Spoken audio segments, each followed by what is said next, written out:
rank where the view is nothing less than phenomenal. For how I express and project from my abdominal. The only view better, both my daddy and my mama know.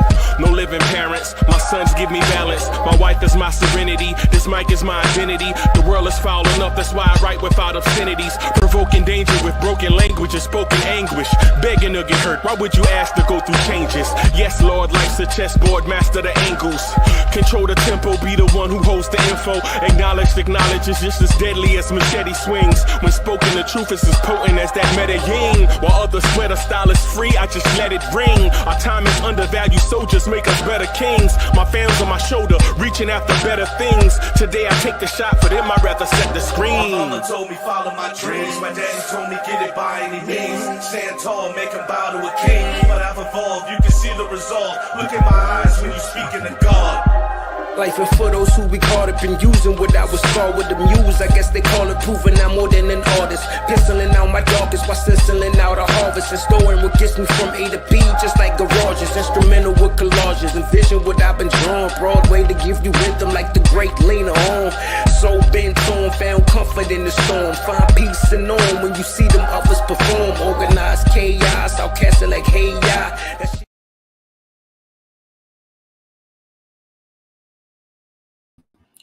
Yo, party people in the place to be. What's good? It's your number one chief rocker in Knicks universe, your main man, Uncle Freezy. And welcome to the premiere Knicks in the Nighttime show. Salute, salute, salute to all my peoples. It's good to see y'all, man. Good to be with y'all, man. I'm joined by the God. C. Lee is in the building. Salute. Lee, we out here popping champagne, bro. I think we made it.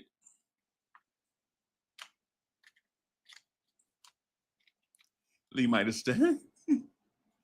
Yo, Lee might have stepped away, y'all. Lee might have stepped away. What's good, everybody?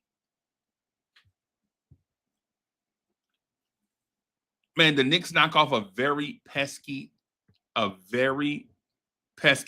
Trailblazer team. I'm excited about that. I ain't gonna lie. I'm sorry about that, Freeze. I was just throwing something in the chat real quick. No, ain't nothing to it, bro. Ain't nothing going on with the rent.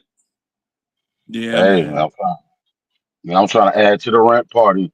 If y'all don't know what that means, y'all ain't never really been broke. Yeah, man. Yeah, man. The Knicks knock off a pesky Portland team, bro. No doubt. Yeah, and they did it by sharing the basketball. And I mean sharing it. Sharing it.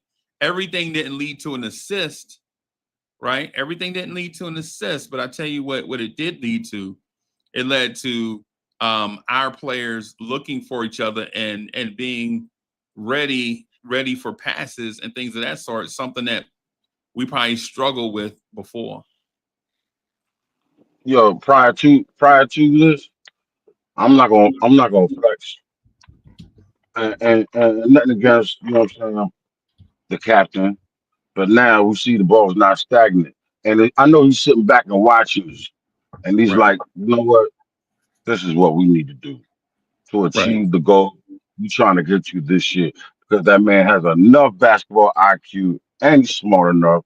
And what does he want to do? What do we all want to do? Win, baby. Right.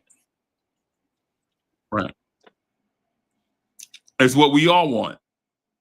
No doubt. No doubt, man. I think we were so unselfish. That we kind of made the game look easy.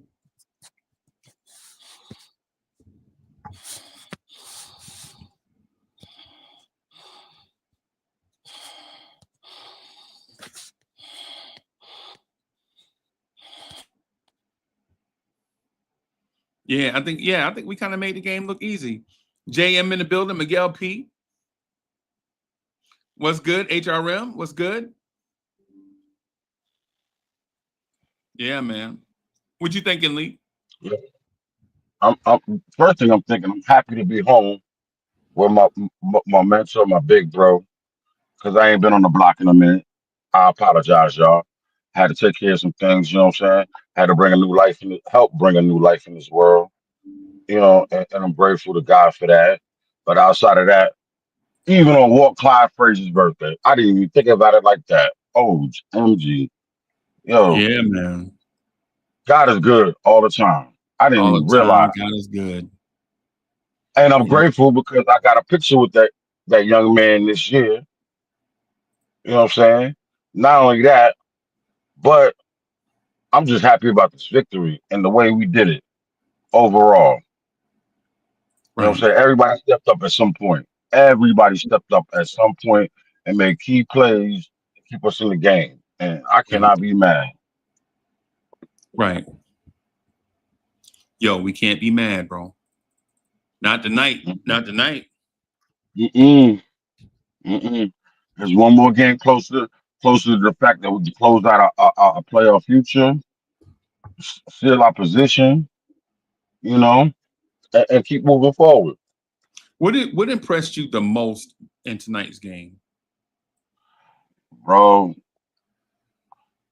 this young man that we picked up from the Bucks in the trade, I just thought he was just a throw in. Right. All right. Right. This young man has impressed me every game that he started. And I'm not gonna flex it. You know, I was sitting there looking at him the last game, and I'm like, wow. Right. Because Hustle, the fact that who he is, not only that, Right. but Tibbs, this is why Tibbs likes seasoned vets to some degree.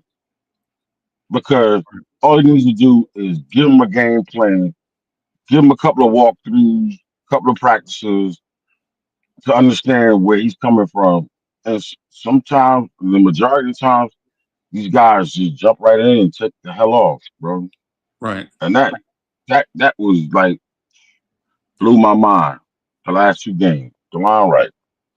Right. Right. No doubt. No doubt. How you been, Bubba? Man, I've been Gucci, man. I'm on top of the world right now. I I'm can on top of the imagine. world. I can imagine, bro. Yeah, I'm on man. top of the world. I can imagine, bro. Right now, yeah.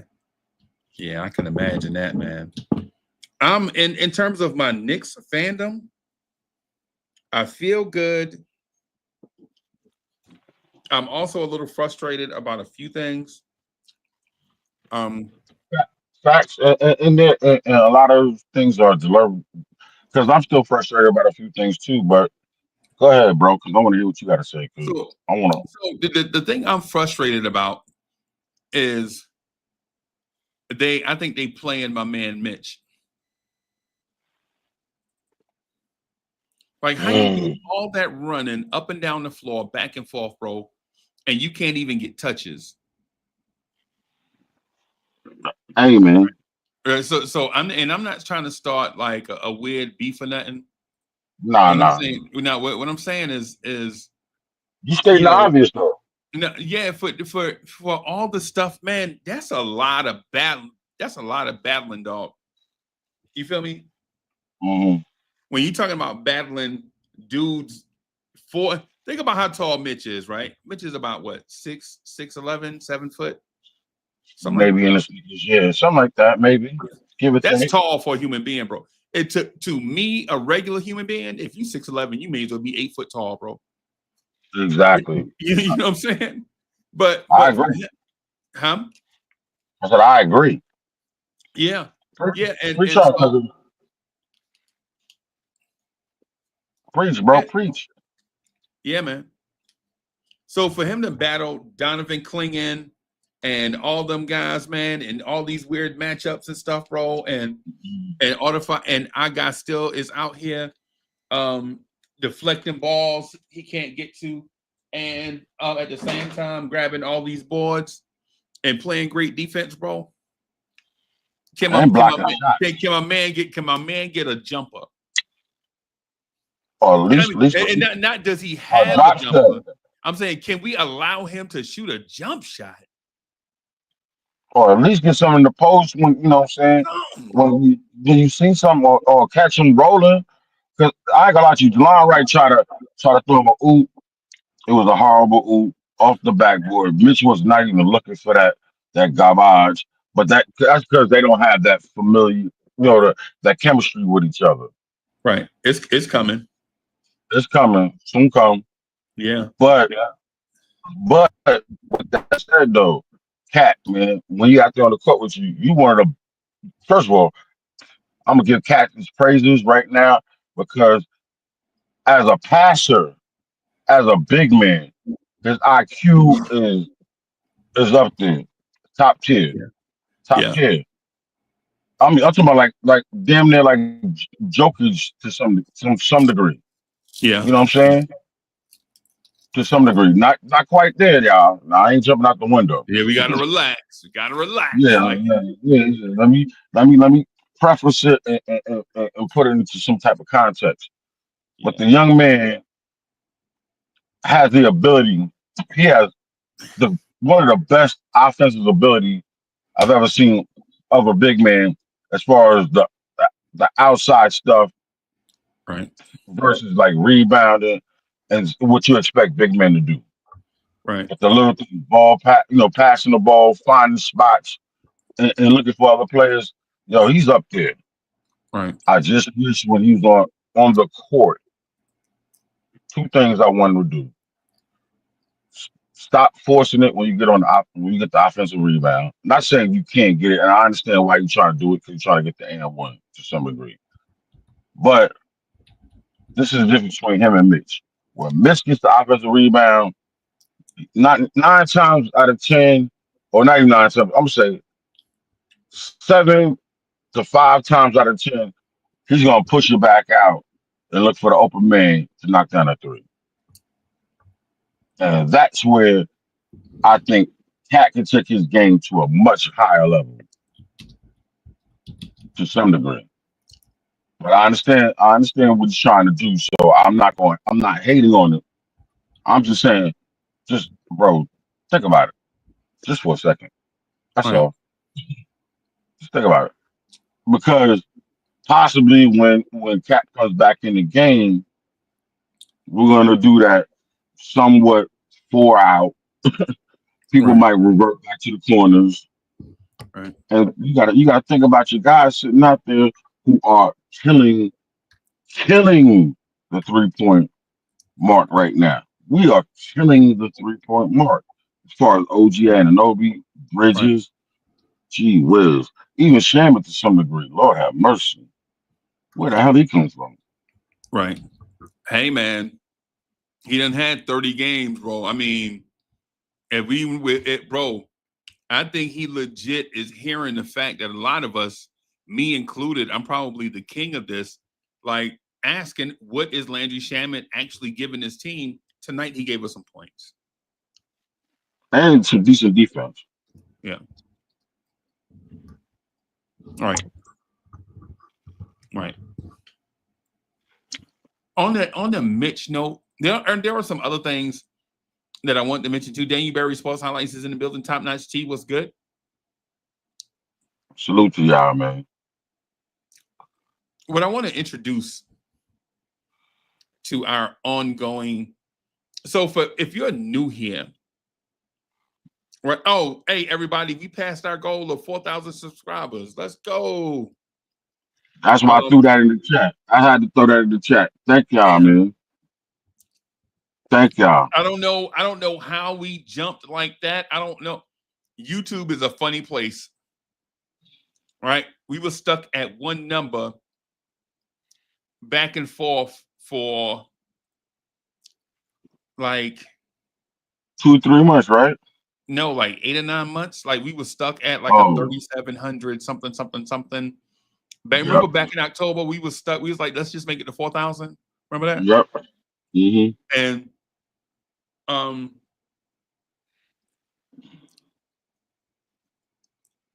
so we passed the number. I just looked at it in the middle of the night. I was like, okay. And I don't know if it's YouTube with a glitch or the YouTube with a glitch right now, or YouTube with a glitch back then kind of was holding us back. Remember, hey, Lee, you remember how often we were on? Bro, Yeah, y'all remember how much the channel was rocking? Like the channel was on like CNN. 3-4 times a day. 3-4 times a day. Yeah. So I don't know if it's something that they fixed or if it's a That glitch hit the right reset now, button. or something. But we are what we are. I ain't gonna complain about nothing. I'm thankful for everything. So yeah, HRM says is it? Hey yo, HRM says it's the uniform. Yeah, it's the uniform, bro. That's what it is. That's what it is. It's the uniform, man. It's that Sunday night uniform, bro. Yeah, but just thank you to everybody that kind of helped us. I don't know if it's YouTube finally popped the cork and let it flow, or if they had just had us damned up like on shadow ban or something, had a shadow ban, and then finally we get out on parole, and then our subscribers. So I don't know. But thank you to all the new subscribers. Hey, Yeah. like I want to say something real quick, Freeze. You know, you want somebody number one whose vernacular is polished to the utmost, but it's not even about that. But he keeps it a buck when it comes out of his mouth. I'm gonna keep it simple. Keeps it a buck. He is the chief rocker for a reason. Yeah, man. You know, people come and we keep it funky. You know what I'm saying? I'm not gonna we ain't as raw as some other people. You know what I'm saying? But we're gonna let you know how we feel to a certain degree without not trying to be disrespectful. All right. We But can be we that. love that. We can be gentlemen. Yeah. Yeah, We're gonna be somewhat disrespectful to each other, but we love each other because we family, and that happens. because it's funny, right? Yeah. I was just talking to my brother Buddy, who, you know what I'm saying, he on a worldwide tour. Hey y'all, Buddy is getting healthy. He's healthy again, y'all. We had a terrible accident, unfortunately, and you know, and it made life so surreal for him. And so he gathered himself, and now, you know what I'm saying, he's doing a couple little things, but you know what I'm saying, soon come, we'll be back soon. If not by the end of the season, we'll definitely be here for the playoffs. You know what I'm saying? And that's the reason why the 718 Boys Ain't Rock. I can't rock without my brother. And shout out to everybody who comes and fills in every once in a while, and to all our special guests, the people that rock with me and Bully and with the Blanche family. I got much love for them. You know what I'm saying? But hey, man, it's like if y'all got some age about y'all, you know, it's like Abbott and Costello, Laurel Hardy, peanut butter and jelly. I can't do it. I mean, I can do it without them, but it ain't the same. Right. But let's talk about what we got going on about tonight. That's the most important thing.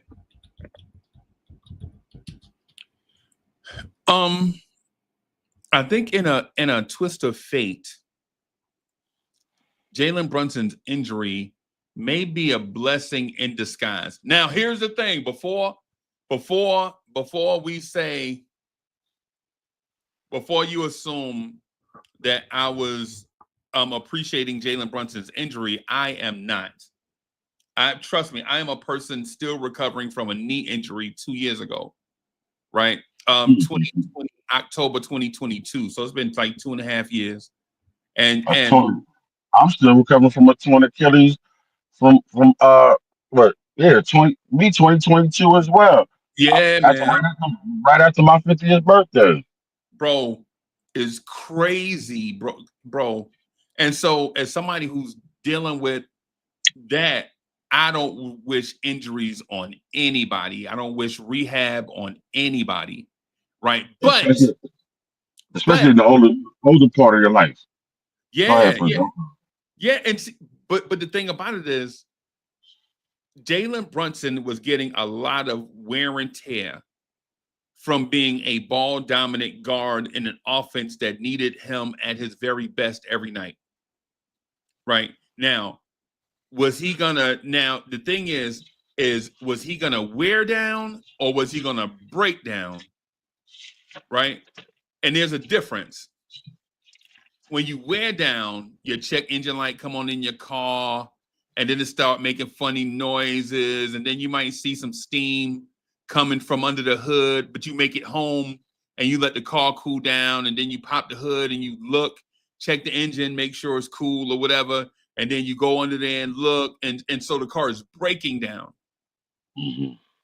And then you drive in and you hear a pop under your hood, and you see stuff jutting up in your hood, and your hood getting dented up. So you done threw some rods in your motor, right? Oh and my you God. smoking real bad, and you losing all the energy, and people behind you in Atlanta traffic blowing the horn, and all of that. You know what I'm saying? So Stuck are right you in the middle of the expressway. Yeah. Been there, bro. Right. And Just bought a car.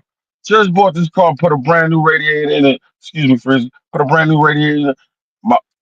Messing with the shade tree mechanics. But anyway, son forgot to put the latch on my hose. I'm out there pushing the car to see how much I can get out of it. And boom. Yeah. And so basically what I'm doing is in this thing, I would rather Brunson take this break to rest and recover and be fresh for the playoffs. Right? Now, you have to be careful because there is a rest versus rust equation that you have to maneuver. But while Jalen Brunson maneuvers the rest versus rust equation, the rest of the roster, for the first time since Cat has been here, is figuring out how to play with each other. Right? You've seen Mikal Bridges' assist totals go up. You've seen OG Anunoby be on the best offensive stretch of his career. Right? Aggressive. You've seen the emergence of, you saw Precious Achiuwa's first half, where giving the ball in the right spot, playing Precious with confidence. When you play Precious with confidence is a different player than Precious uncertain about his role. There's a clear distinction. You also see the emergence of Landry Shamet. You see Landry Shamet starting to turn the corner and become, whatever it is that they were hoping Landry Shamet would become. He's becoming that right now, which I'm not a fan of Landry Shamet because I thought this day was taking too long, right? But people have been telling me that happy days soon come. And I was saying, well, they need to hurry up. This is a veteran. We could be playing a kid. A kid could be making the same progress as this dude, right? But we are where we are. Landry Shamet is getting better. Mitchell Robinson is playing more and more minutes. Precious Achiuwa with confidence is playing as a confident and competent NBA player. All of that without Jalen Brunson. And I don't think that we could have gotten to this place without the Jalen Brunson injury. Now, again, am I saying, man, I wish Jalen Brunson would have got hurt sooner, or I hope his injury is, no, that's completely out of what I'm saying. But what I did see is this. I saw Jalen Brunson looking at the offense and how the ball was moving, and I'm certain he's going to incorporate some of that in his bag when he gets back. And now he sees how the team is trusting each other. And Tibbs, and shout out to Tibbs to some degree, because I know a lot of us not including me, but a lot of the Knicks Nation has been on his head about ways of him playing in the game, incorporating certain players, and also too using said players because we feel or our opinions on said players are thus. But at the end of the day, like I always tell you, Knicks fans and Knicks Nation, this man has forgotten more basketball in his pinky finger than we know in our entire lives. Even though we may not agree on how he does it, but he puts the onus on the players. This is just my opinion. I'm not saying this is how Freezy thinks, nor anybody else. He puts on the onus on the players to make the right decision, to make the right basketball plays in certain situations. With that said, though, the you can't put the coach's mind and the player's mind into one person because it's not a computer. We can't download stuff. We can show you, we can give you a game plan, we give you the scouting report, and this is what this is what I expect. That's what it is, Knicks fans. And I understand y'all. Some of y'all want to get rid of Tibbs, but what this said, and I'm not even gonna go down that rabbit hole, Freezy. I promise you, I'm not. Before you say fire Tibbs, can you at least tell me who y'all want to replace him with before you do that? Because you know what I'm saying. Before we make a move like that, in any aspect, you have to have a contingency plan. With that said, I'm done. Go ahead, Blood. Fritz, what's good, bro? Mr. Hey, Economy. what's going on? The What's NBA up? What's up, Economy Lee? Show. What's up, bro? My guy. Hey, what's going on? Thanks for coming through. I saw you on my last You already know I'm on the a show KOT. love. I always pull up on other people's blocks. I had to come home because I ain't been home in a minute. Right.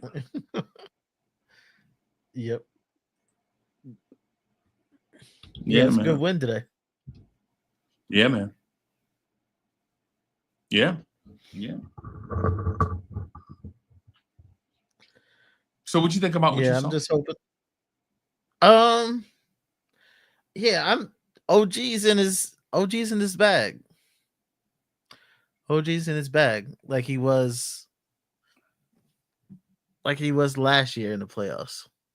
So hopefully it continues. Mikal, First I'm team All still waiting NBA for defense. what's up? First team All NBA defense. Defense. Yeah, he should be on one of the teams. He definitely should be on one of the teams. Yeah. But yeah, I'm hoping Mikal can continue once Brunson comes back. If those three are playing where they're currently at, Knicks got a chance. A chance. Hold up. Especially What did you OG. say? Hold on. What did you just say? Because I want to hear you No, I said clearly. Knicks got a chance. I think if Mikal and the OG are playing at that level, Knicks got a chance. Knicks got a serious chance. OMG. That's all I'm gonna say. And Fritz knows where I'm coming from with that one.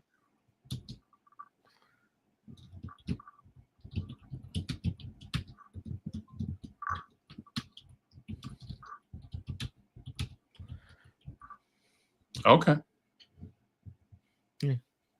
Fritz, I'm gonna tell you this real quick because my man over there, beating the keys.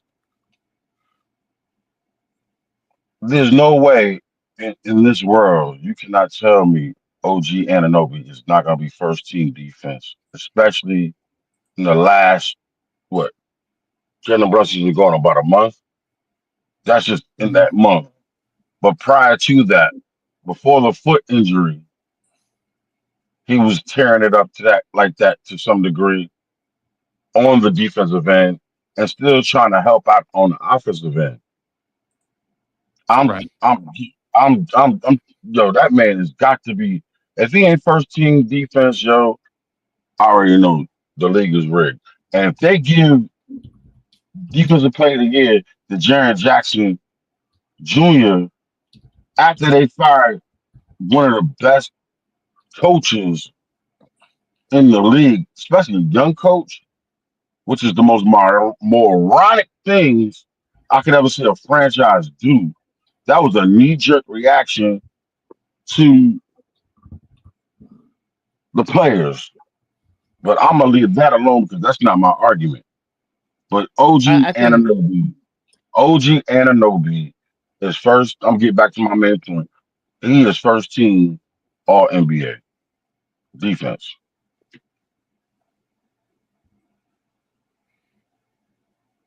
yeah. No, I just haven't looked at like all the players who qualify yet. So I couldn't even tell you what the list looked like. But I know that this year they don't do it by position. So they go the 5 best players, and then the second team the next 5 best players. You don't matter who's forward, who's guard. They just go by best 5. I understand, bro. I totally get because the NBA is going positionless, even as far as the Yeah. All Stars, as far as even the All NBA first and second and third team. I got that, but there's no way on guys if that happens. Yo, the devil is alive, which I already know. Yeah. Yeah, because Wemby won't qualify. There's a lot of people. What's it called? In New Orleans doesn't qualify. So yeah, he should be in there. He should be in the top 5. Okay. Okay.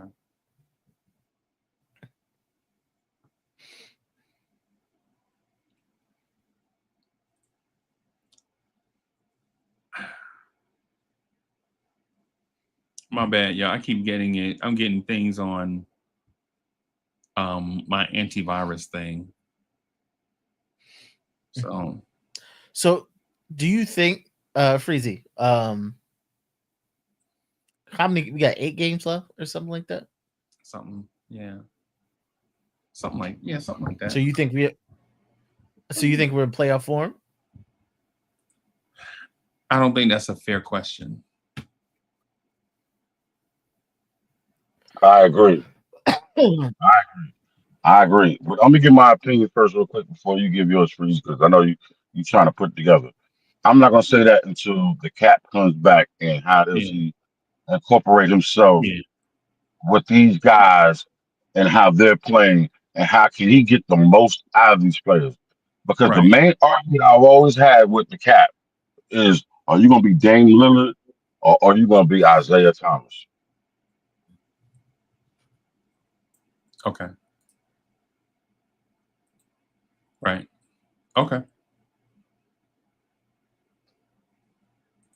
I'm with you. I follow. I think it's not. I don't think it's a fair question in that without seeing where Jalen Brunson is, we don't know how far the team can go, and I think that would be true for any team if they lost their best player. So it's one of those things where it's like once JB gets back, and then once you see how all the moving parts moves with Brunson as opposed to moving without Brunson, see how Brunson folds himself back into the recipe, or do we go back to the original recipe? And then I'd be able to answer that question and be happy to answer that question. But I think we have to wait to see what Brunson's going to look like, what Deuce is going to look like, what Cameron Payne is going to look like, and everybody that's nursing injuries right now. You see where I'm going? You see where I'm going with it, Fritz? Yeah, I got you. Yeah. I got you. Can I get a second question? Yeah. Should the Knicks rest any players down the stretch? Even if they could, Tin Man's not going to let him. Yeah, that's a old thing. You got something new, Max? You got some new stuff to talk? What? You got something new? No, I was just answering Fritz's question. Yeah, no, I heard you. We know that. I mean, This is a new question that got an old answer, is what I'm saying.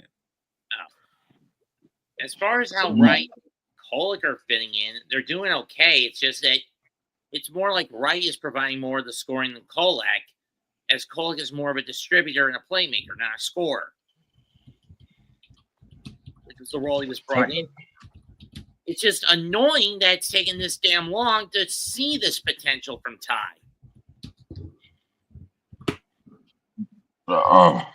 Because of the lack of play time he was given. I'm a begrudgingly gonna follow your take with this. There was a reason for the season because that chicken leg wasn't ready to be put in the fryer. It had to be, and I need you to listen to what I'm saying and how I'm telling you this. There was a reason why Tibbs does what he does, and I'm not trying to rebuke your take because that's how you feel and that's your opinion. And brother, I appreciate it. But like Freaky says, it's the same argument that you keep having, but you have to understand why he's doing. You have to really ask yourself, really, why is he doing it? And it's not that he's scared. We're not like everybody else, and we're not in the situation like the Brooklyn Nets or even, God bless them, I just brought them up, the Memphis Grizzlies, where they have to rely on these young players.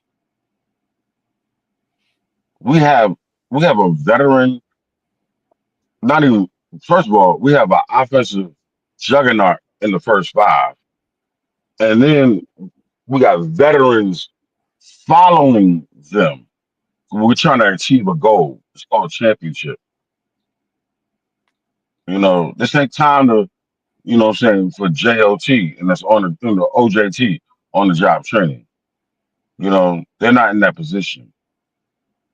So with that said, I'm gonna answer that. But Fritz, I missed your last question. And you repeat it because I want to answer it correctly. No, I said with the we have 8 games left. Should we rest some players before the playoffs? I'm gonna be for real with you, and only in my personal opinion, maybe towards the end, maybe Cat, because he's had the most mileage, and he's been the most accosted, beat up player for how he plays his game. So that's the only person I'm gonna say, and only because Mitch needs to get more acclimated and more up to speed. I'm done. Not going to argue with that.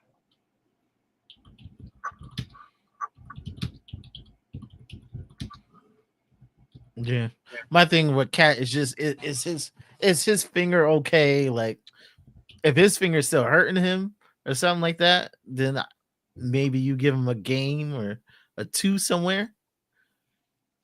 Bro, this man still getting triple doubles. I'm just saying, just let him relax, just so for his mental health, not even for his physical health, for his mental health. Also, his knees are giving out on him too. Mm-hmm. So why is the rest question important?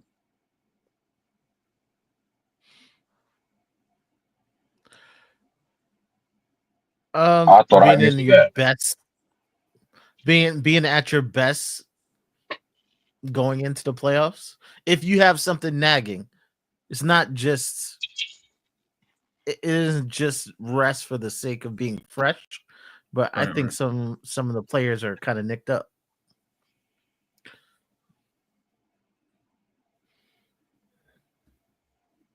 Valid points. Right.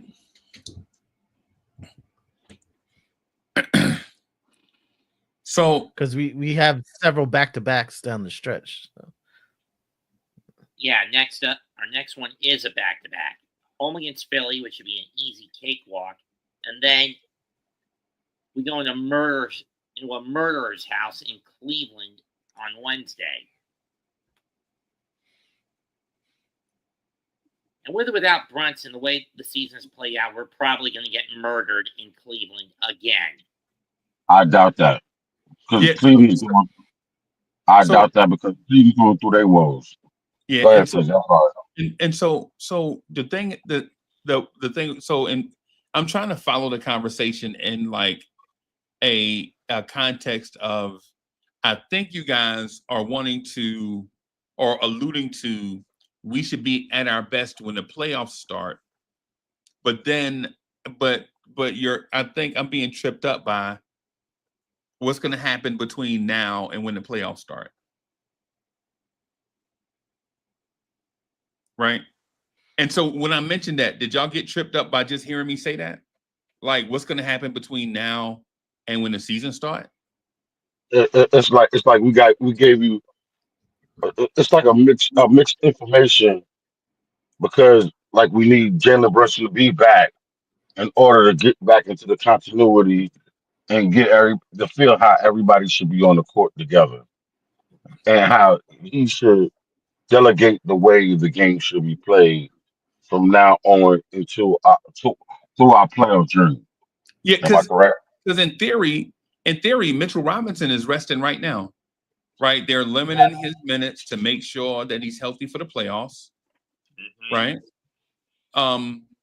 Jalen Brunson is not resting; he's rehabbing, but he's not logging NBA minutes on his body. Same thing with Cameron Payne. Same thing with Deuce McBride.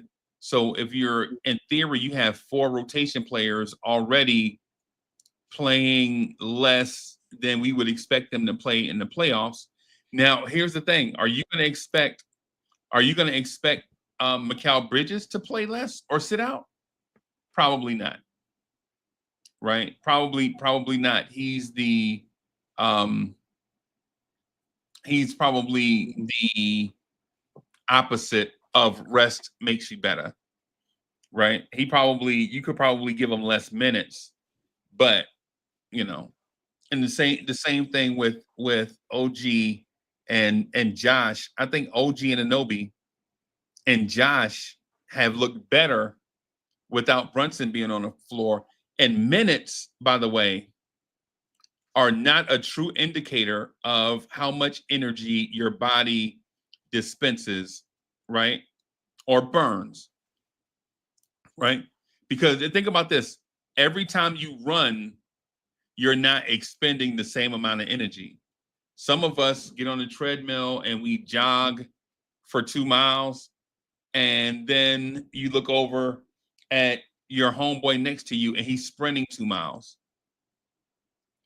We did 2 miles. Are we, dispensing the same amount of energy? Maybe, because me being a bigger person, it takes more energy to move my body, even though I'm jogging, than the very small guy next to me sprinting full speed.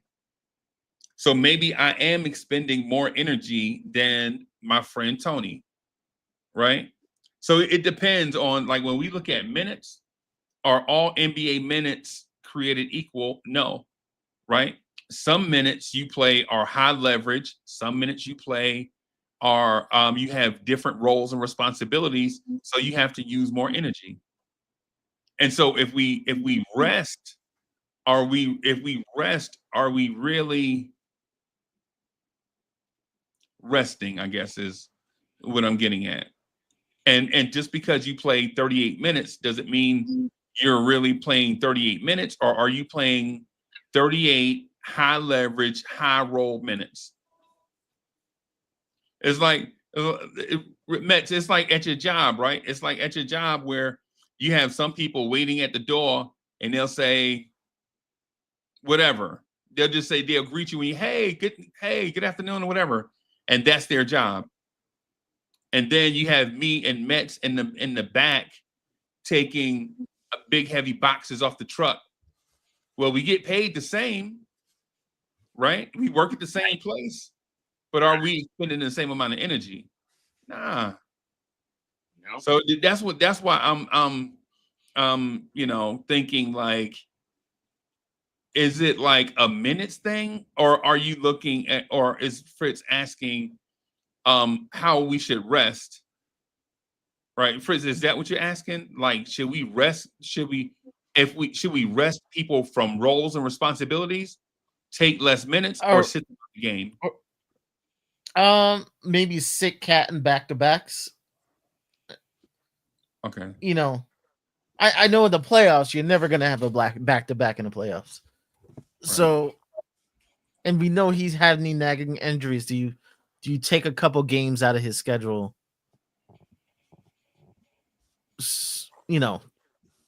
To ease him into the playoffs, if he's limping on certain plays, right?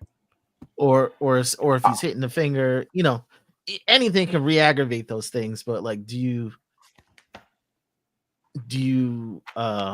lighten his load a little bit going into the playoffs? Right. I'm gonna say this, Fritz, because I agree with you, but I'm gonna clarify my agreement. That's only due to the fact if we clinched our position in the playoffs. Now, once we clinch that situation, you can do what the hell you want with them.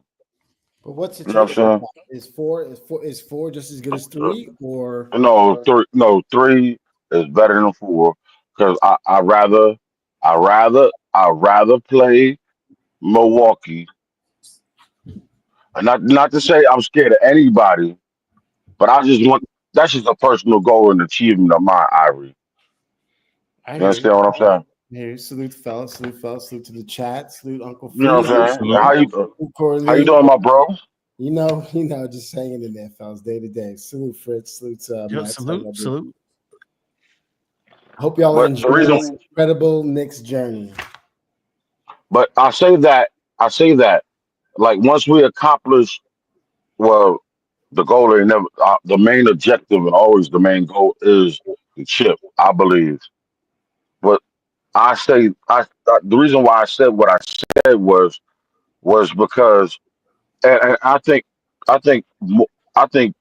Cat, my personal opinion is Cat as an individual player. It's not necessarily his physicality, but I think the mental responsibilities of what I believe he's supposed to give to this team. Now, please let me be wrong, because I want to. All right. So wait a minute. So where's the conversation going? What are we talking about? I was clarifying my point. No. I'm just asking. I asked the question. What are we talking about? What's the topic? Fritz. Oh no, just seeing if we can maybe lighten. I could maybe Cat's playing down the stretch because we do know he has some nagging injuries. Yeah.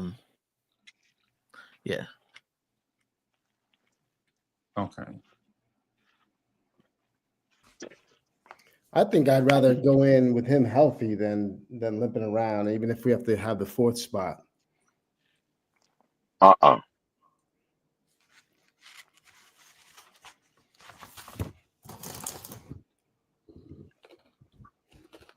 Health is wealth. Health is wealth.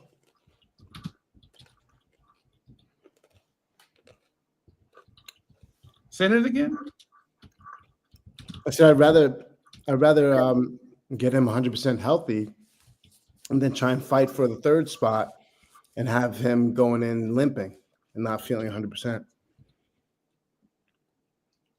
And I disagree because we need as much home court advantage that we can get. Period. The players play better at home when you get in that chair bed. You know what I'm saying? When you roll over, you can look at your wife versus, you know what I'm saying, a hotel room. So I'm gonna leave that alone. But I stand on what I said. Yeah, I think it would be obviously great to have home field, home court advantage. That would be great, but being healthy, I think, is even greater because listen, you win one away game, boom, you got the advantage. So I hear what you're saying. I agree with you. That would be preferable. I'm just saying I think I'd rather these guys be healthy because we just haven't been healthy in the playoffs for years. I just want to see us be healthy once to see what our potential is. See where we really are. We don't really But know. that's the NBA though.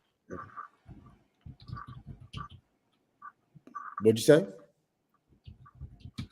That's the NBA and the NFL. You know what I'm saying? You pray you make it through 82, 17 games, whatever it is. This is the league. These are professional athletes. They exert themselves to get millions of dollars. So you gotta do the best you can to take care of yourself. I hear you. But with only 2 weeks to go, and we have a chance now to come, to put ourselves in the best possible position to have everybody potentially healthy, possibly depending on what's going on with Brunson. Why not put yourselves in that position? I mean, listen, if it comes down to one game and you got to win that game, I understand. I mean, right now, I don't think we're really up against that wall.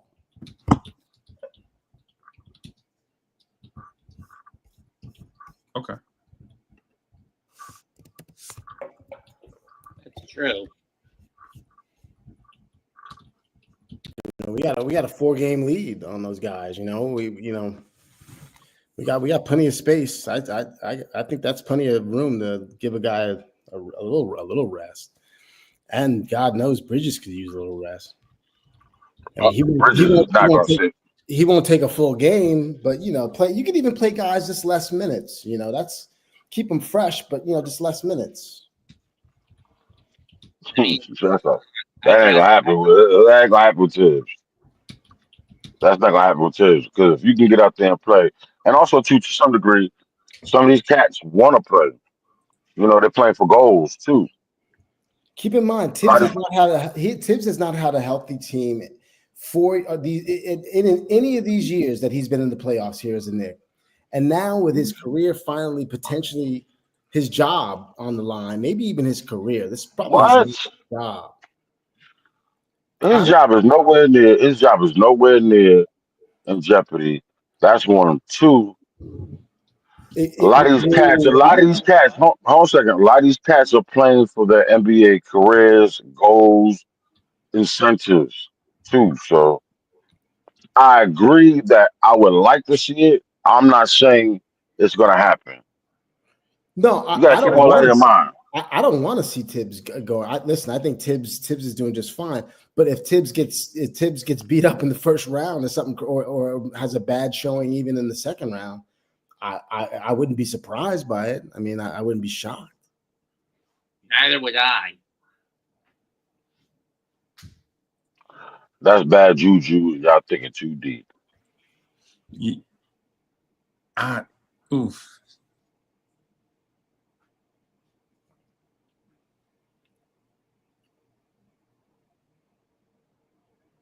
But all I know is tonight I saw some nice defense at the point of attack that we haven't seen in this town in quite some time. DeLon Wright is a baller, man. I like watching him out there. He does not stop. He's really impressive. He's an impressive defensive player. I mean, I know he's a bench guy. He's not, he's not an offensive player at all, but I like watching him play defense. Tonight, he shut Simmons down tonight. He shut Simmons down. He's playing for his NBA life.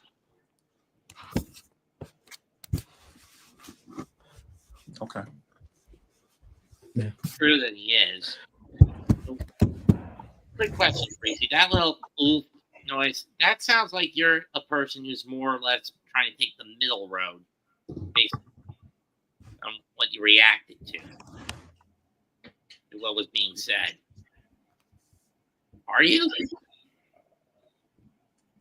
I'm not sure. Where I am is at a place where I find this conversation kind of hard to follow because I don't know. I think this conversation itself is kind of passive aggressive a little bit. Like we're talking to a certain thing, but we're alluding to it and not stating the things head on. Like what do we act?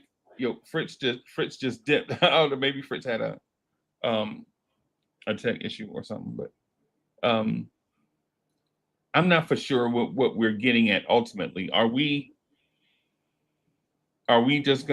blaming Tibbs for where we are? Is that what's happening? No. This was just all based upon rest. Fritz brought up the conversation about rest, and if he thought if Towns or anyone else that was ailing at all, if they would. I mentioned Towns. I said if anybody, Towns. Outside of him, everybody play on.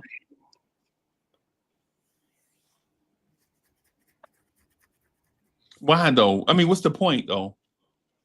Are you saying that Cat needs a rest? Because if Cat needs a rest, that means Mitchell Robinson plays more, right? I agree, and the only reason why I bring it up is because he needs to stretch his legs just a little bit more to get his wind back up. Because I already know he's going to play heavy minutes in the playoffs. That's the only reason why I say that about Mitchell. Outside of that, and also too, Cat has been for the most part pretty much durable, but he has been the most beat up, like actual player who's really gotten really beat down the most from what my eyes have seen all year in the 82 games I've watched, or almost soon to be 82 games I've watched. Right. Be it with himself or just the fact that a lot of times he does not get the whistle like a lot of us see, but also too some of that could be forced upon himself on the way he plays his game. We don't know. We'll figure that out as we go.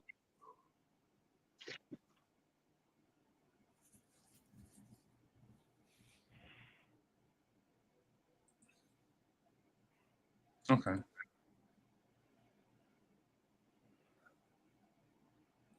That's why I brought him up. Okay.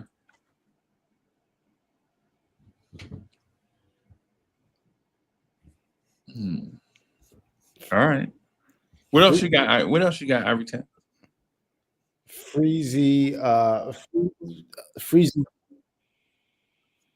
Can you guys hear me? Yeah, I can. Yeah, I hear you. Oh shoot.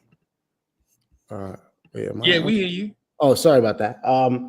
I was just saying, your Freezy Junior got busy tonight. You know, your boy, Denny, right? You were always talking about Denny. You love some Denny. He's getting busy tonight. Yeah, he was getting busy. He's getting it in.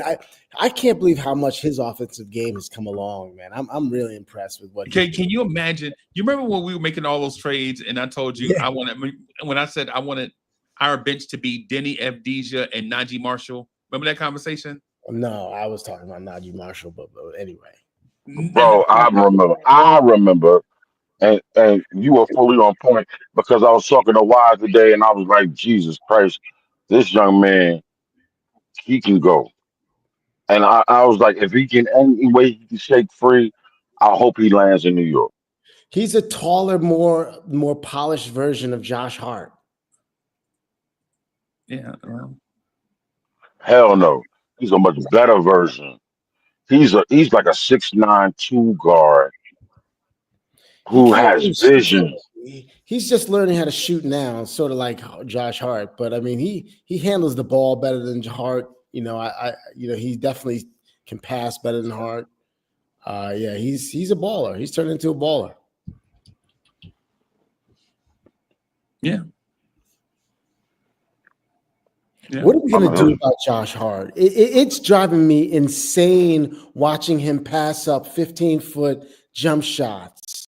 What's going on? He's looking a like lifetime Nick, bro. Let it go. He's looking like an old school power forward out there right now. Nah, Josh Hart, I don't care. I do want to talk about Mitch though. I think speak on the butcher. Yeah, I would love to talk about my man Mitch. Y'all know Mitch is going into his prime right now, and is at this point in his career, he's only now entering his prime. How beautiful is that? How beautiful is that? And if you re-sign him now, you get him cheap. 3.36, 3.55, 3 for 55 added onto his contract. Nah, man, 5 for 150. Good grief. Y'all rock with that. 5 for 150. Here's my thing. If we're committing to Karl-Anthony Towns, we're gonna need to commit to a guy who can do what Mitch does. We're gonna have to. And are we gonna be able to get one at that price range? No. Okay. Just saying. But yeah, let's talk about the big boy tonight. Who's the Josh Hart conversation? I gotta save that for another day, right? Because the Josh Hart conversation is does it drive you insane? It's driving me insane. What is he doing? I mean, it's getting worse. It's getting worse where he's now passing up foul line jump shots and like 17-foot jump shots. Like, I mean, there's no one anywhere near him. Bro, he had Donovan Clingan guarding him, and Donovan Clingan was at the elbow, and Josh Hart was at the 3-point line, and he wouldn't shoot it. It's almost like that man legitimately gave Josh Hart about 144 square feet of space to shoot a jump shot, and he wouldn't take it. Tibbs needs to sit Josh down and teach him a lesson. Say, listen, if you're not going to shoot, you can't play. You're hurting the team. At this point, with him shooting like that, not gonna happen. You might as well have DeLon Wright in the game. At least he can handle the ball a little bit better. You know, move the ball. And so I don't think Tibbs will do that. But I will tell you what else I saw. Let's just talk about the things that we saw with Josh, and then that way we can do a compilation of the things that we saw about Josh. Right. What I saw from Josh is Josh saw shooters in the corner and didn't close out to contest the 3-point shots and waited for rebounds. And guess what happened? You got Portland made those threes and messed around and took the lead from the Knicks. It's almost like the rebound that David Lee used to do. You remember David Lee used to kind of do that. He would never kind of guard the guy taking the little mini jump shot, the little short range jump shot. He would just go run to the rim to try and get the rebound. Yeah, because rebounding is addictive, bro. Rebounding is addictive. The dudes that rebound, like rebounders, they love rebounding, bro. So you're saying basically rebounding has become Josh Hart's drug. If he can't rebound, he's not going to do anything. No, that's not what I said. No, I mean, it's a good analogy from my view. No, it's not from my perspective. Now, it could be a good analogy for you, but what I'm describing is something different. What I'm describing is Josh Hart's value is doing all of the dirty man work and letting the elite guys at elite stuff do elite level stuff, like defend. Like you have Mikal Bridges, he's an elite defender. OG is an elite defender. Josh is not. So what Josh will do is let those guys do that and fill in all the Y'all know how Josh is a handyman.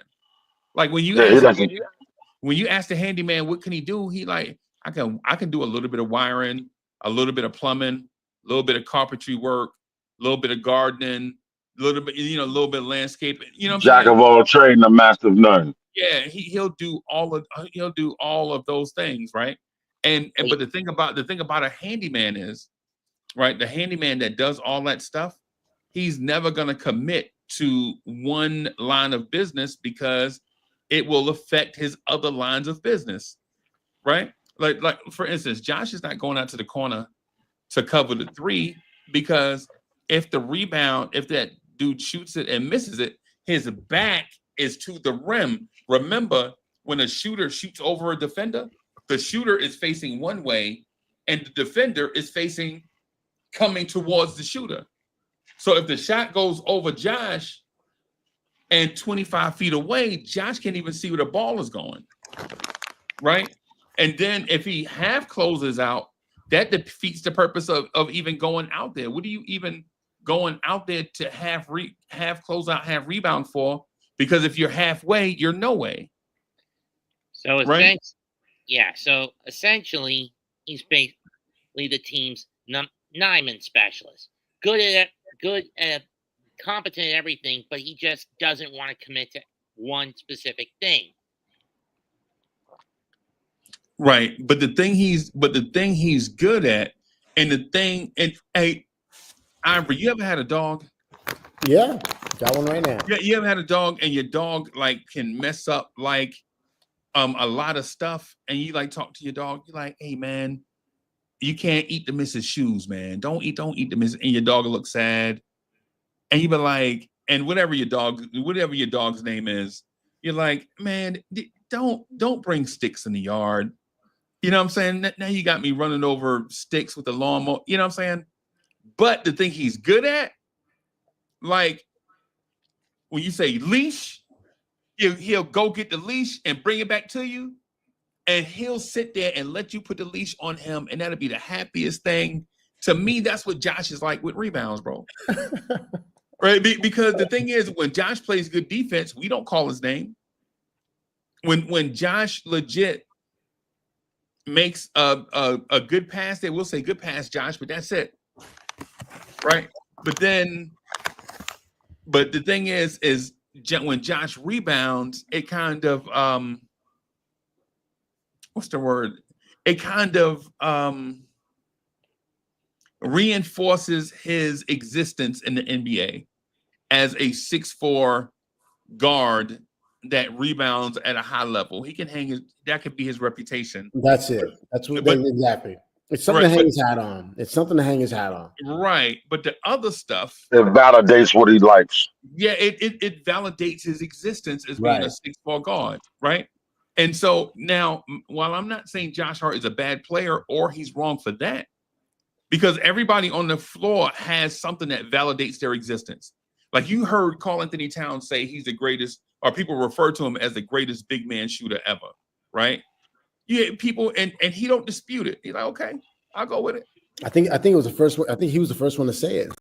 Right. He may have, yeah. You feel me? So the validation of his existence thing is not an issue for me because we are. I mean, look, I have a title under my name, the #1 Chief Rocker, bro.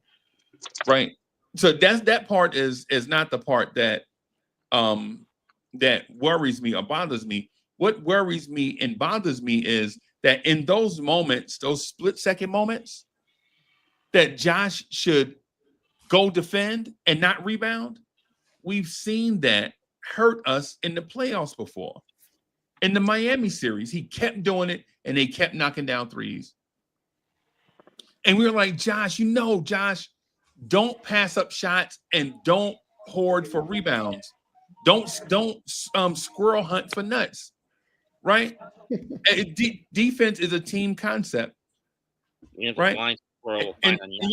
And so the thing is with Josh is since that Miami series that we lost, remember Game 6 we lost where Josh Hart didn't go out and to on Caleb Martin, and Caleb Martin had an open gym 3-pointer and he hit it to put the Heat back up by 4. Yep. And we could never get any closer than that. And we lost game 6. Yep. Right. Even in this moment, all I'm saying is that we got to get Josh to, because Josh is a very good NBA player. I'm not saying Josh is a bad NBA player. What I'm saying is, if Josh is going to continue being Josh, then we have to find an answer to balance out Josh, or Josh has to close. Yeah, I remember the Atlanta game that we lost to Atlanta at the beginning of the season, where the dude kept knocking down the corner threes, the rookie. Yep. Yeah, I remember the Detroit game where Malik Beasley kept knocking down the threes in the corner, and Josh Hart kept standing looking at everybody like, what are we doing? No, Josh, that was you. That's your man. You know what I'm saying? The thing is, I'll say this, because during the year we've criticized Mitchell Robinson, we've criticized Karl-Anthony Towns, we've criticized OG Anunoby, we've criticized Mikal Bridges, and I think it's only fair for us to point out we've criticized Deuce, Cameron Payne, Landry Shamet. Oh my God! To a lesser extent, the coach. Yeah, Tibbs. Brunson to a lesser extent. Yep. And so what I'm saying is I'm not saying that Josh Hart's a bad player whatsoever. I'm saying, if this is our reality, right? If Jekyll and Hyde, Josh Hart, right? You Josh give it, Josh take it away. If that's going to be how we roll going forward, we need to find a counterbalance for it. But if you ask me what the counterbalance is, I think it's Mitchell Robinson. Somebody on the floor with him. Yep. That'll force him. He has no choice but to go play defense, because why? Mitchell Robinson has the back door all day. Honestly, I'm not worried about the defensive side. I'm worried about more the offensive side of the ball. And that's where I'm worried. That's what I'm more worried about. I think that's where I've been saying this all year long. I think at the end of the day, when the time comes to crunch time in the playoffs, it's not going to be about our defense. That's going to be the big issue. I think we're going to run into some challenges offensively, especially if you got one or two guys that you just don't have to guard. You know, right. And if you're saying putting Mitchell Robinson with Josh Hart and with Cam and with, those guys better be hot. Otherwise, I don't see how they're going to score. There's going to be nights they just don't score. And, I see that as being a problem. And we play Josh Hart way too much to have a remedy for him. If he's not going to shoot like that and just be out there setting picks like a center and absolutely, and no one's guarding him. He's at the 3-point line and no one's even at the foul line guarding him. No one's even at the foul line. I mean, that was just weird tonight. It was just, I don't know how you play him with Mitchell Robinson and see, I was going to mention how he plays with Mitch, bro. Okay. The thing with Mitchell Robinson is like the skeleton key that unlocks a lot of stuff, right? So with Mitch on the floor, there's less worries about Josh Hart having to crash the glass because Mitch is there, right? Right. The other thing too, you don't do dribble handoffs with Josh Hart when Mitch is on the floor. If Josh Hart is doing dribble handoffs with Mitch on the floor, that means Mitchell Robinson is somewhere offset from the ball handler in a shooter spot. Hear how ridiculous that sounds? See how inverted that sounds? If Josh Hart is doing a dribble handoff, that means Mitch is creating space with a 3-point look somewhere away from the ball. Is that what we want? No, of course not. Of course not. Right? So the thing about Mitchell Robinson offensively is that he's a great screen setter, but I think he is too much of a unselfish screen setter. The other night we saw him play, and I bet you it was at least 6 screens in a half court in one possession, right? Instead of looking for his shot, and instead of looking for his own shot, right? And now, while that is totally team oriented, right, it does have drawbacks in that if you're screening for others and they're missing and bricking, Why not go to somebody who's an elite finisher at the rim? Is Mitchell Robinson not an elite finisher at the rim? He is. We saw that today. Right. So yeah, this is what I'm saying. Like instead of the horizontal, and when I say the horizontal screening, right? Like when the horizontal screening, when he's going from elbow to screen, today he came all the way out to 40 feet to screen for Mikal Bridges. Bro, what the hell is Mitchell Robinson gonna do 40 feet away from the rim, bro? After he said Not a G thing, not a GD thing. Right? Especially when we Well, don't know. but roll and fight through two people trying to box him out after the shot. Yeah. But that also helps out Josh Hart and the way he thinks, because why? If two people are boxing out Mitchell Robinson, he has a free line and trying to get to the basketball. Yeah. Then again, But Mitch if you're is trying only- to use Mitch to play offense and have Mitch get activated in the paint, it's tough because Josh Hart's man is in there too. Hey, hold on. Let me speak to that point right there, because what we're doing with we always do Mitch a disservice, right? Like there's a Mitch hive and there are Mitch haters, right? And what happens is in every conversation, people go to their corners to come out swinging because we never do the Mitchell Robinson conversation any justice. Like we say simple stuff like, man, just throw him the lob. If lobs were easy to convert in the NBA, man, Mitch would average 40 points a game. You have to be creative with how you get Mitch to the launch point, to his launch pad. You can't just put him on the launch pad and just throw it there because teams are defended. Right? That's why when I hear people say, man, just tuck him in a dunker spot. That's a buzz phrase, bro. Like when you hear people constantly say dunker spot, I mean, they don't really know like how the center position works. Like the lane legit has boxes on it. The lane has boxes on it for a purpose. So when you hear people say dunker spot, I'm like, I wonder where this person probably learned basketball by watching TV. You know what I'm saying? Like when you say dunker spot, put Mitch in the dunker spot, the lob will be there. Man, listen, the dunker spot is legitimately 8 to 9 feet away from the rim. Mm-hmm. How are you going to put him in the dunker spot with his man and just expect him to levitate from outside of the backboard over his man 9 feet at the rim and catch a lob? That's physics. That's science. Mitchell Robinson in our dunkers spot with his man there adjacent to the backboard is going to levitate 8, 9, 10 feet in the air to the front of the rim to catch a lob. Nah, man. How you get Ivory 10, this is how you get Mitchell Robinson a lob. This is how I would do it. You want Mitchell Robinson to get 2 lobs a game? Is two lobs a game enough for Mitch? That would be nice. That'd be nice, right? How about running the old school give and go off those high ball screens that Mitch set about 30, 35 feet away from the rim? Y'all remember what the give and go is? Anybody remember what a give and go is? Yeah. Of course, I remember. Do y'all trust Mitch as a passer? Not really. Yeah. Not really.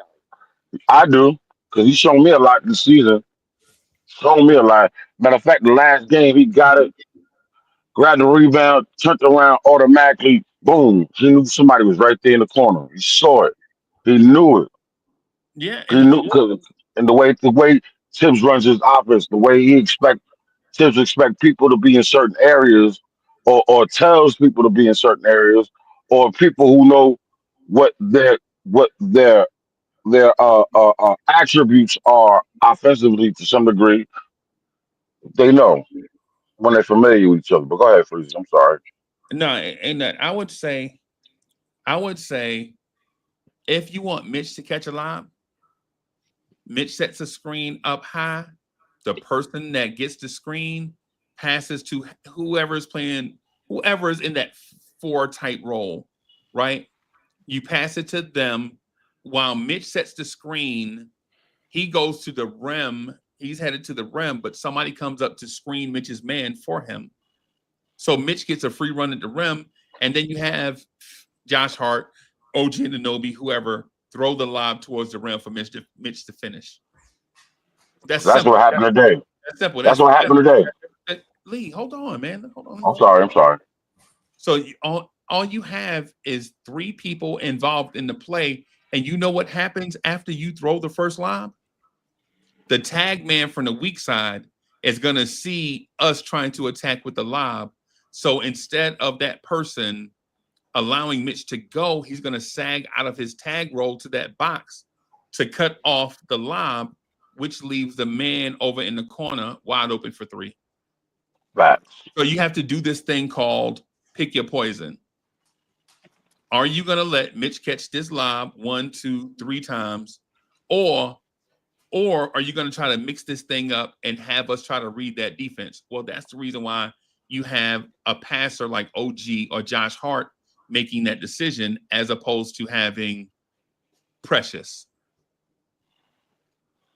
somebody that's still in that jumbo wing player role.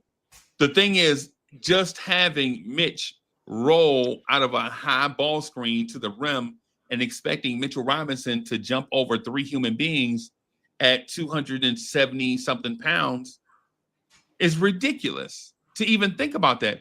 Why would we expect a 275 pound human being to still have a 42-inch vertical? Science doesn't work like that, bro.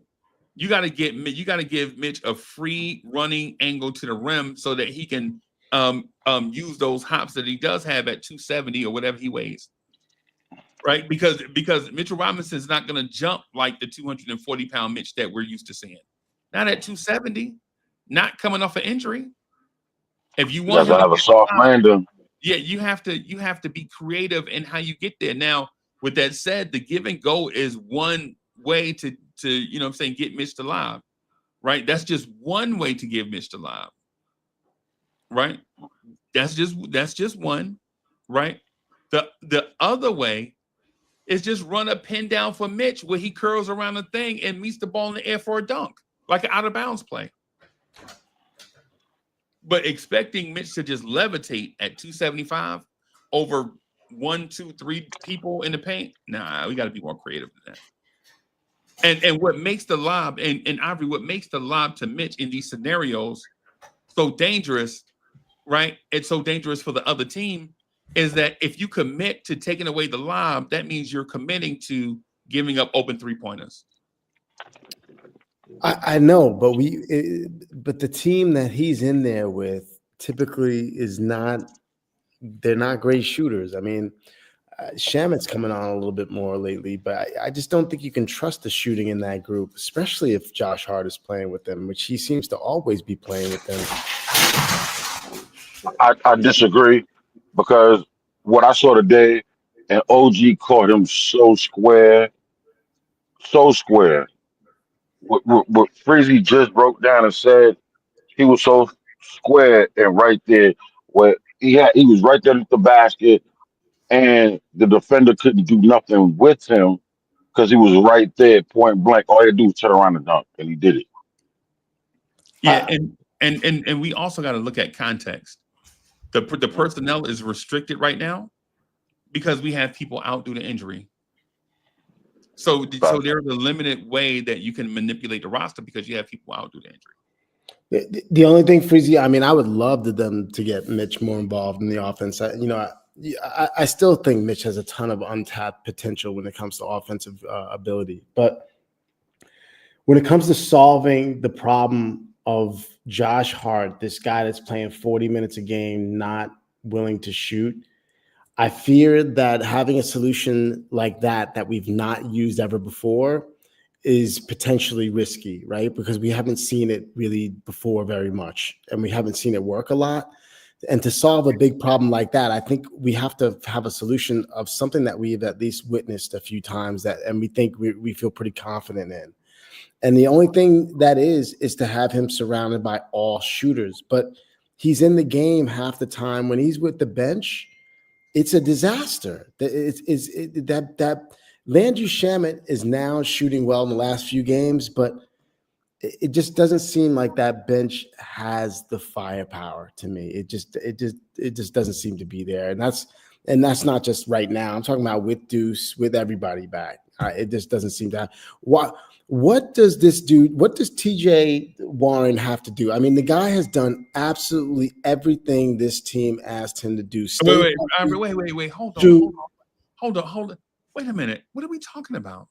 We're talking about the team is scoring with Josh. You were talking about Mitchell Robinson being incorporated into the offense, and then you mentioned the bench, and then Landry Shamet, and then TJ Warren.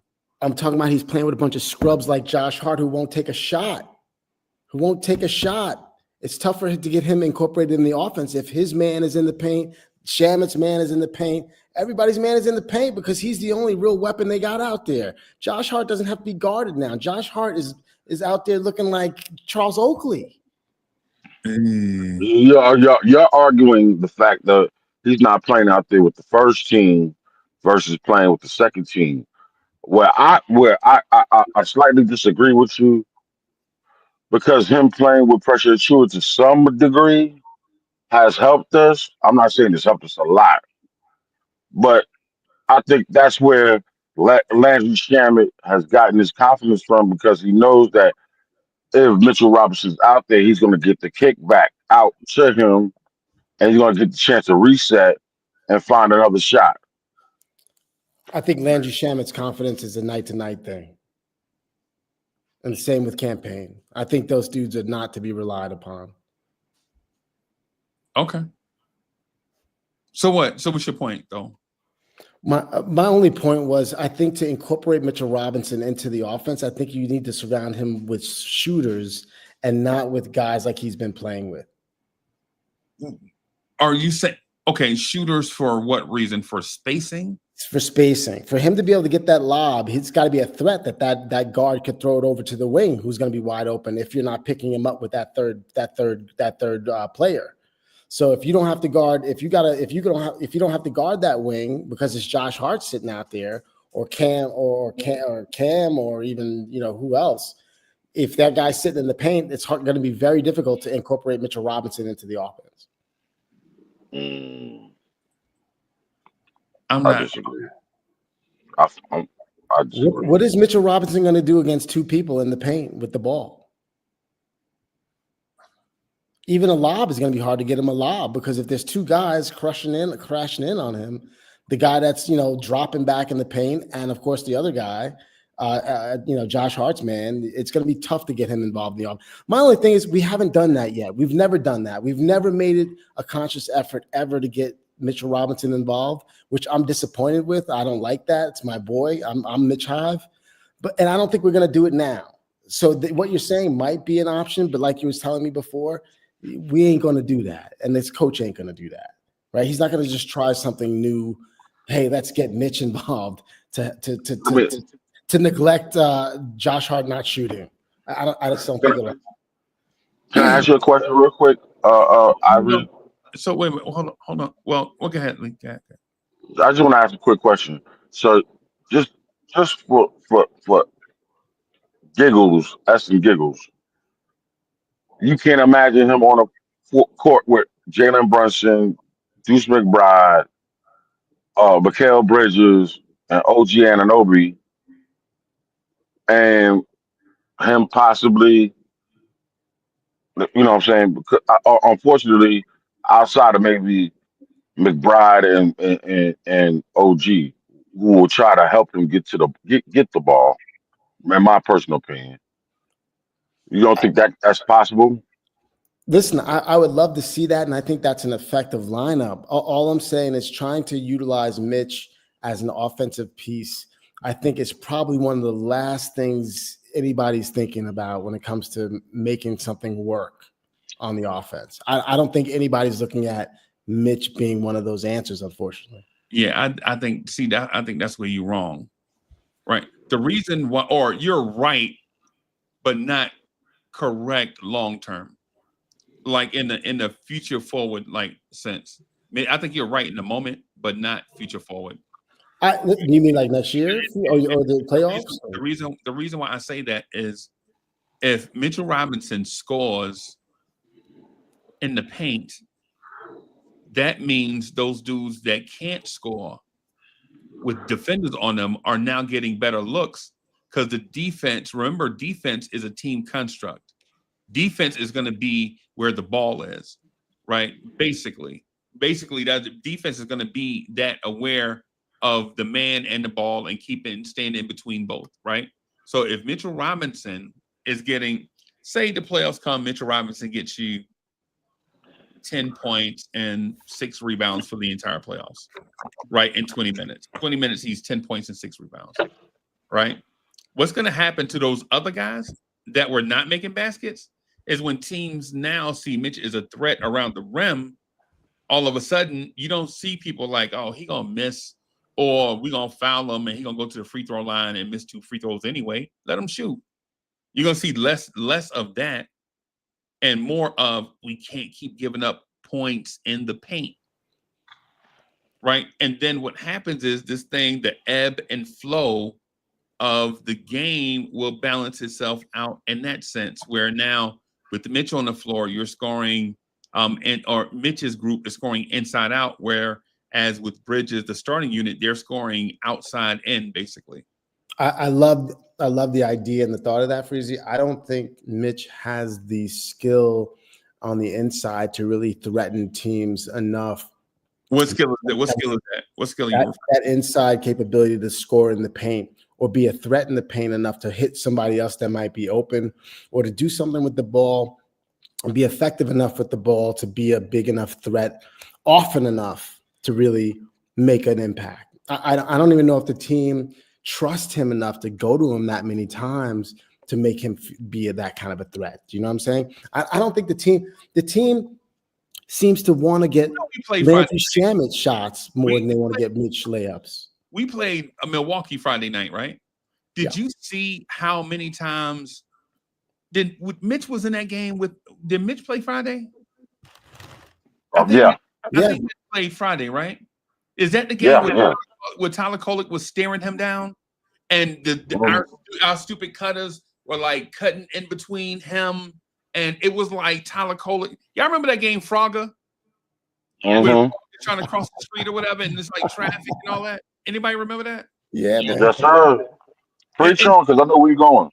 Yeah, so Tyler Kolek is trying to get this ball to Mitch and dudes are cutting and not even understanding what offense is being ran to a point where Tyler Kolek was out there yelling, "No, stay right there."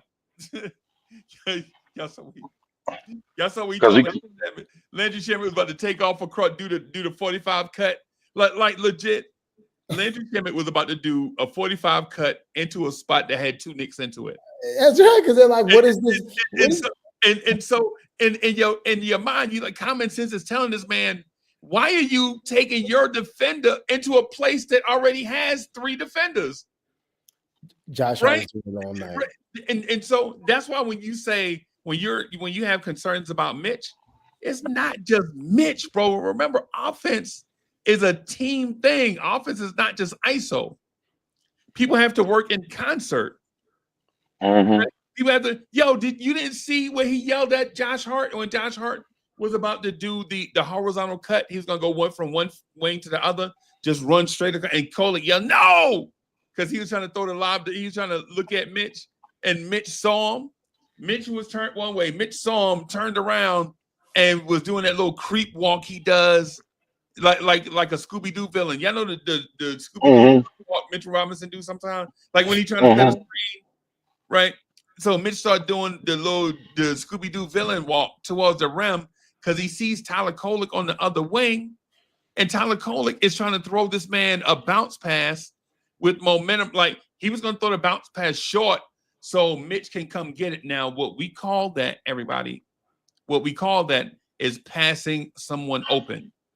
I know that's not something that we used to hearing, but Tyler Kolek was looking to pass him open, and you got a dude trying to do a 45 cut into Mitchell Robinson's chest, and he on the same team, and the other dude is trying to do a horizontal cut from wing to wing instead of going around the outside of Tyler Kolek to the other place. He's trying to cut in front of that man and cut off the passing vision. Passing lanes are not bad. Passing lanes are a good thing.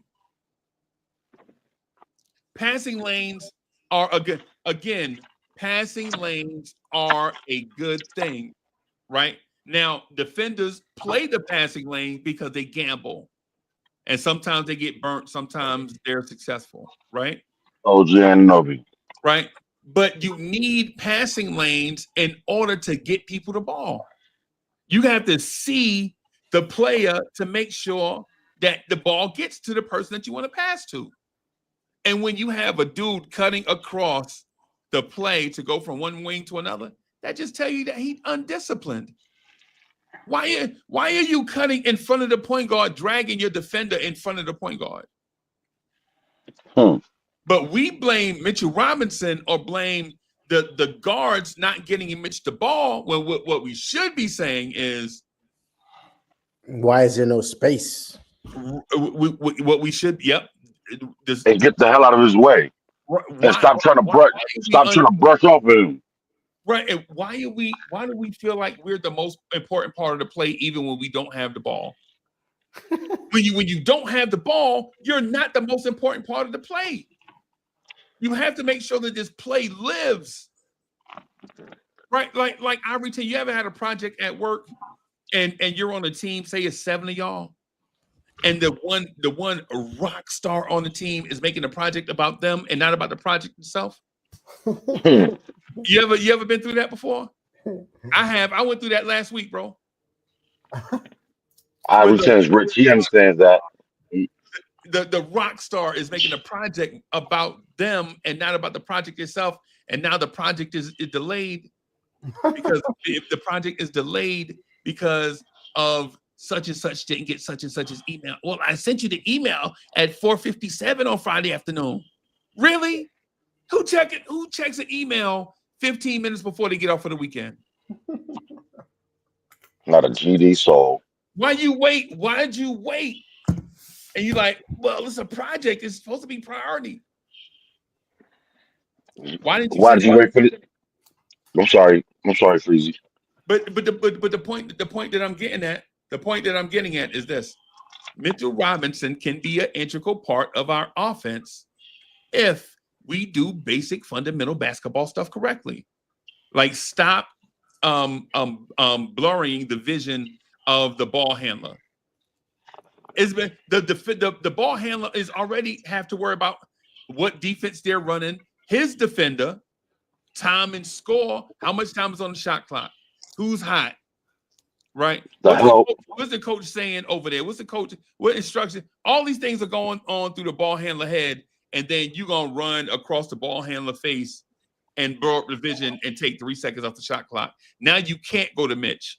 Now I have to create something out of the blue. Now Mitchell Robinson is coming up top, and now they're trapping. And now I have to escape dribble and kick it out to Landry Shamet to shoot a contested 3. When we could have threw a bounce pass to Mitch, who had his man sealed, and Mitch could have laid it up with his right hand. He's been working hard to seal his man a lot lately. Right. These are the things I'm talking about. It's not as simple as throw Mitch the lob. When you hear people say that, bro, I'll be like, yo, I appreciate your point, bro. What else you got? You know what I'm saying? Because it can't be as simple as, man, just run the pick and roll and throw Mitch the lob. Man, Mitch is involved in, bro. How many pick and roll plays is Mitch involved in the game? Think about how many he is. It's everything. 75. That man played. If Mitch plays 18 minutes, he's probably involved in 30 pick and rolls in his 18 minutes. Easy, right? Easy, right? And so if it were easy, we would convert at least 30% of that. Was that 3 lobs? Was that 9 lobs? Lob City. Yeah, 9 out of 30. Yeah. But the thing is those are not there. Your basic NBA defense is going to take that away with drop coverage. So you have to beat drop coverage by trying a different thing, because drop coverage was invented to beat pick and roll. So instead of going pick and roll lob, why not go pin down lob or give and go lob? Or pick and pop lob.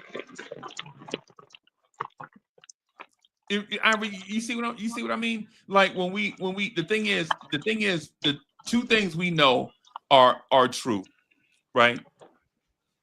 Mitchell Robinson is a strong finisher around the rim, right? And we know and the other thing is, if Mitchell Robinson sees the pass, he can catch the pass in traffic. When you surprise him with the ball in traffic, he's not going to catch it, right? Less congestion. That's just what it is. Cat is blessed when he can catch those. Randall was great at catching those. Mitch Robinson's not. But if you let Mitch know, if Mitch sees that pass coming, he'll catch it, right? You know how we know that's true? Because he's a great offensive rebounder. And I know offensive rebounding and catching passes in traffic aren't the same thing, but fighting for a loose ball in traffic is the same thing.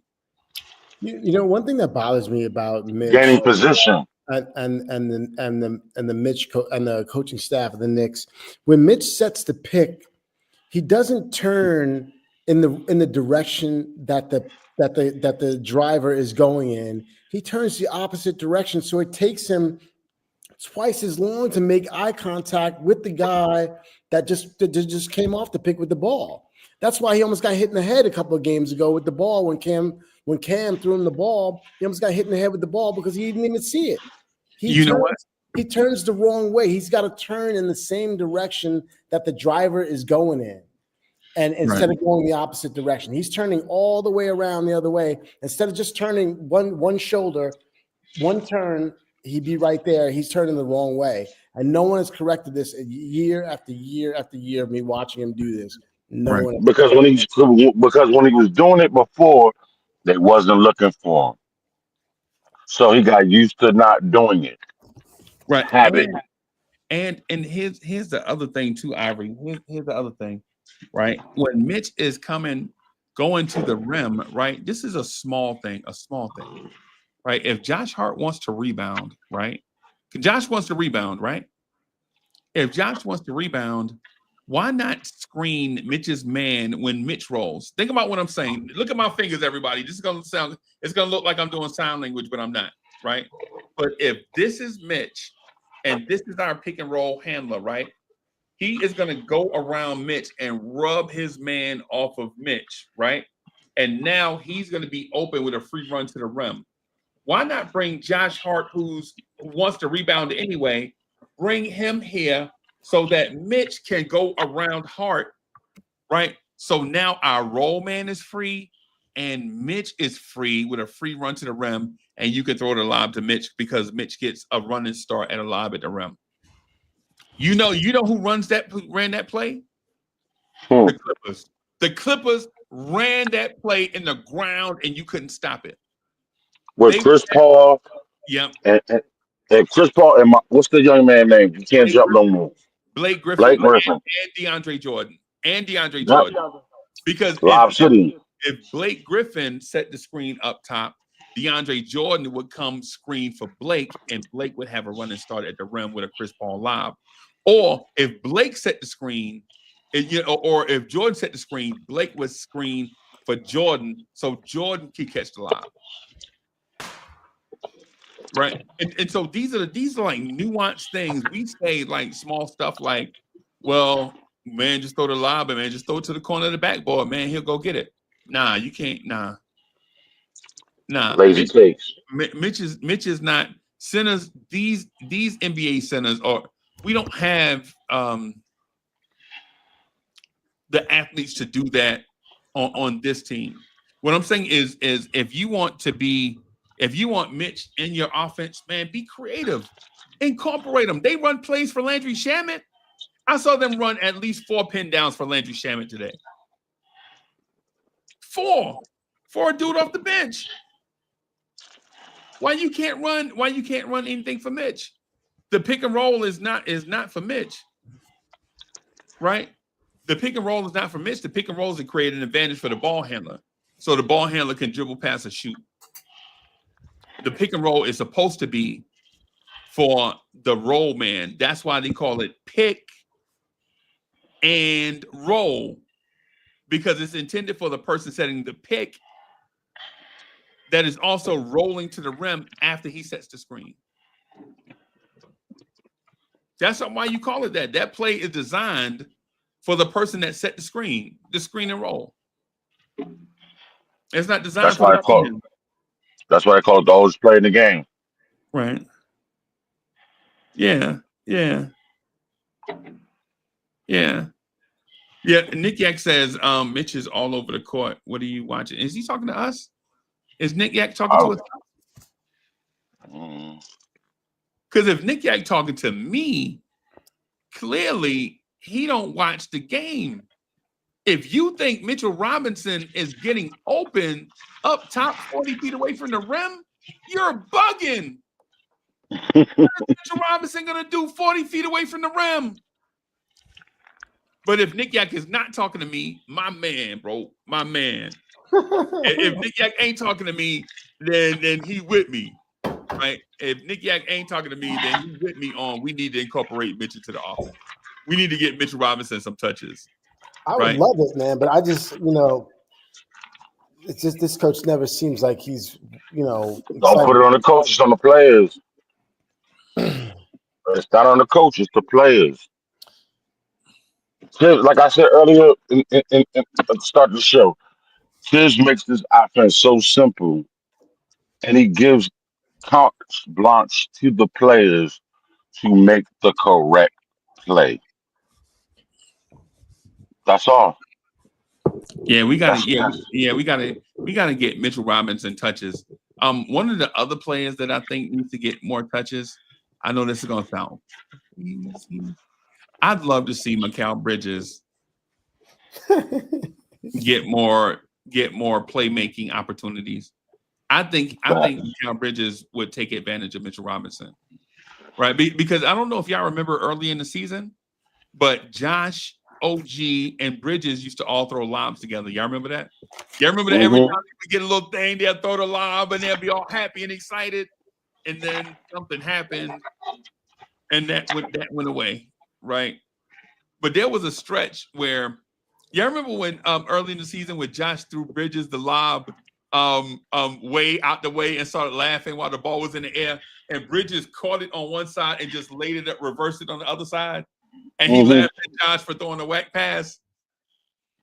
We were doing that early, and we were doing stuff like that early on in the year, right? I'm thinking, man, that we probably need to get back to a lot of that. Now, in a perfect world, if we incorporate Mitch, Bridges gets more playmaking opportunity, Tyler Kolek gets more minutes, DeLon Wright earns his way into the rotation. With Josh Hart does Josh is Josh, and all these other things in a perfect world if everything goes correctly. I don't know how far this team will go, right? And the reason why I say that, not in a negative way, I'm saying that in a totally honest and unbiased way. I don't know. I just don't. What happens if everything clicks? Right? What happens if everything, what happens if everything clicks, bro?